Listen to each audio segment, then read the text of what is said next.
始祖ユミル、すべてのユミルの民から生殖能力を奪え。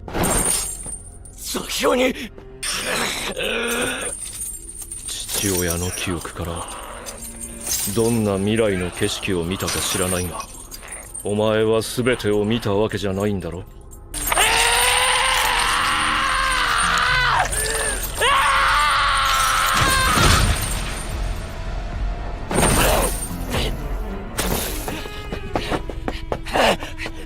この世の何者にもできない。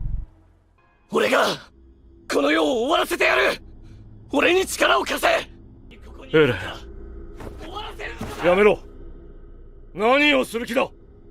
何をしている。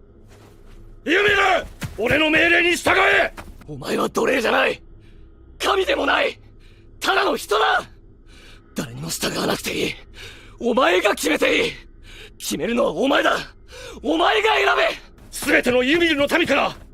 俺をここまで導いたのはお前なのか。今すぐやれユミル。待っていたんだろう、2000年前から誰かを。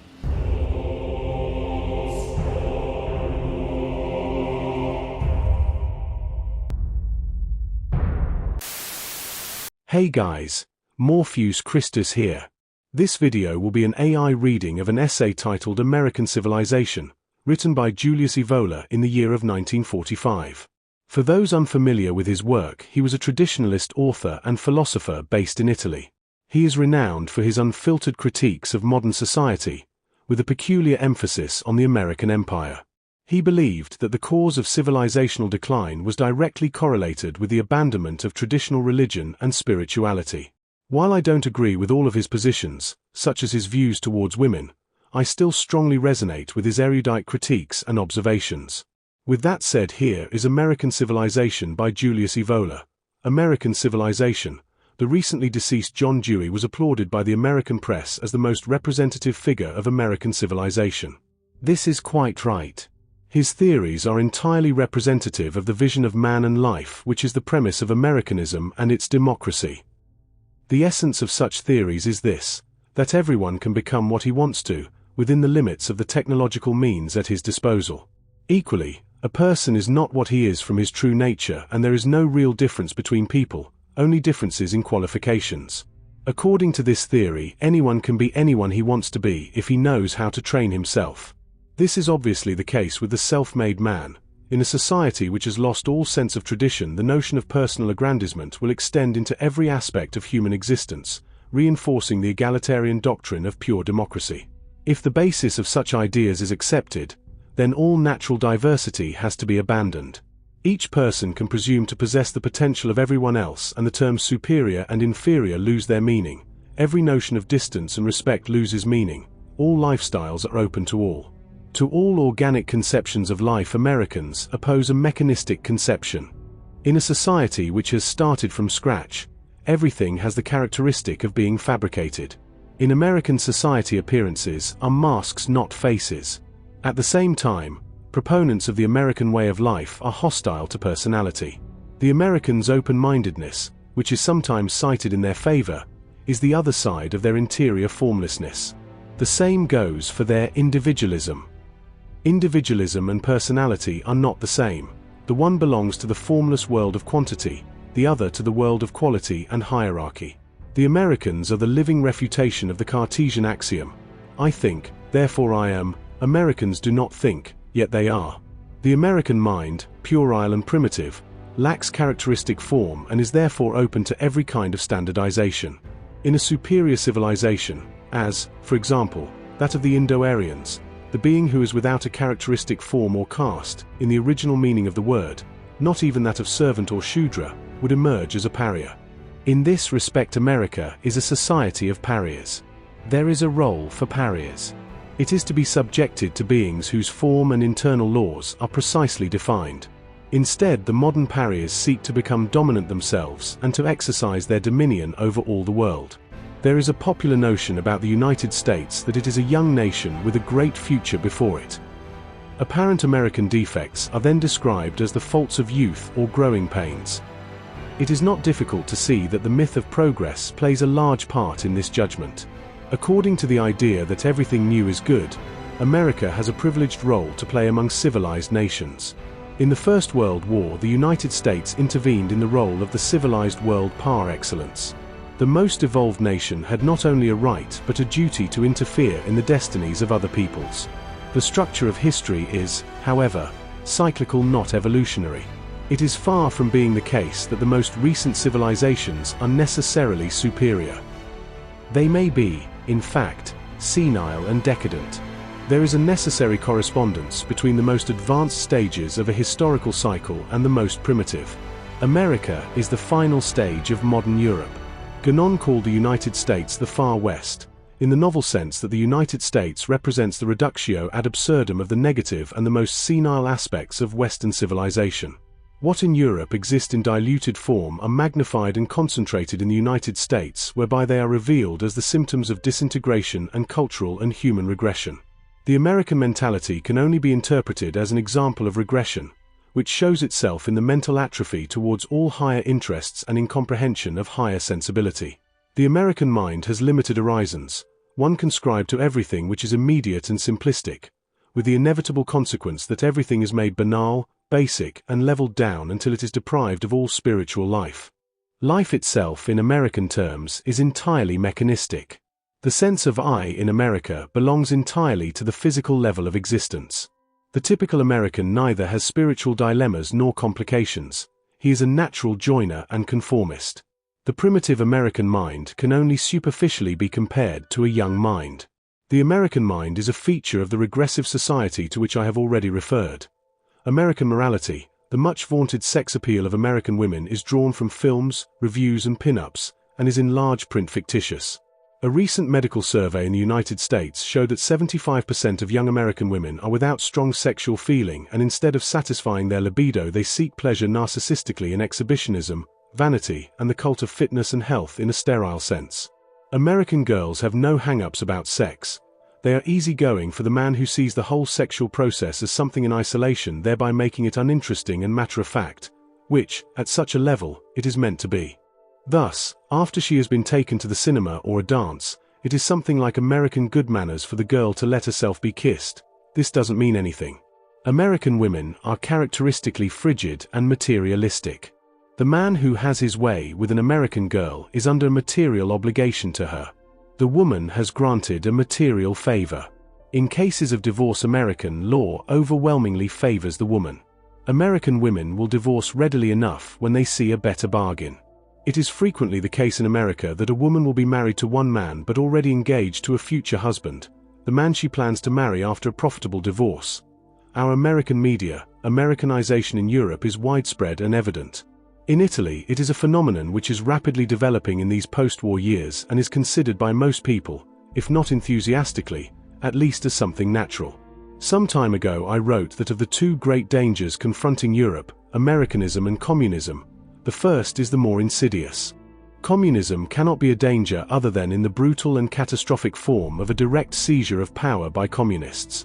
On the other hand, Americanization gains ground by a process of gradual infiltration, effecting modifications of mentalities and customs which seem inoffensive in themselves but which end in a fundamental perversion and degradation against which it is impossible to fight other than within oneself. It is precisely with respect to such internal opposition that most Italians seem weak. Forgetting their own cultural inheritance, they readily turn to the United States as something akin to the parent guide of the world. Whoever wants to be modern has to measure himself according to the American standard. It is pitiable to witness a European country so debase itself. Veneration for America has nothing to do with a cultured interest in the way other people live. On the contrary, servility towards the United States leads one to think that there is no other way of life worth considering on the same level as the American one. Our radio service is Americanized. Without any criterion of superior and inferior, it just follows the fashionable themes of the moment and markets what is considered acceptable. That is, to the most Americanized section of the public, which is to say the most degenerate. The rest of us are dragged along in its wake. Even the style of presentation on radio has become Americanized. Who, after listening to an American radio program, can suppress a shudder when he considers that the only way of escaping communism is by becoming Americanized? Those are not the words of an outsider but of an American sociologist, James Burnham, professor at the University of Princeton. Such a judgment from an American should make Italian radio programmers blush for shame. The consequence of the do-your-own-thing democracy is the intoxication of the greater part of the population which is not capable of discriminating for itself, which, when not guided by a power and an ideal, all too easily loses sense of its own identity. The industrial order in America. In his classic study of capitalism, Werner Sombart summarized the late capitalist phase in the adage fiat producto, parit homo. In its extreme form, capitalism is a system in which a man's value is estimated solely in terms of the production of merchandise and the invention of the means of production. Socialist doctrines grew out of a reaction to the lack of human consideration in this system. A new phase has begun in the United States where there has been an upsurge of interest in so-called labor relations. In appearance, it would seem to signify an improvement. In reality, this is a deleterious phenomenon.